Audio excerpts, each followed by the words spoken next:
বিরা দিব মদত দুটি গেলে সমস্যা বিষয় গো তারপরে জেনিলা বলি করছি হেনলা থরিয়ে করলে ভালো হবে মা সেটাই বয়ানটার মধ্যে ফকদি মা আনতা কদি হে ফেরুল্লাহ তুল্লাহ আলাই তো তো মরহ দেন গো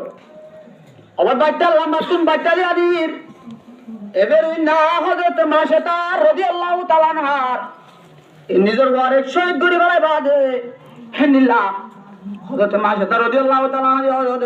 শহীদ করে বেলায় ইন্না লিল্লাহি ওয়া ইন্না ইলাইহি রাজিউন এই ধরনের ইমানদার মায়ের মধ্যে মরত আল্লাহ কোরআনের আয়াত নাযিল করে দেন ওয়াল্লাযিনা আমানু আশাদ্দু হুব্বান লিল্লাহ আমানুশুয়া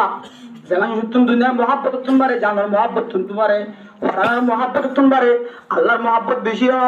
হেনলা জানজা দিয়া নডরা মোর পুত্র মুজুর্গ আর দুস মায়া মধ্যে মরতুয়া ইবারে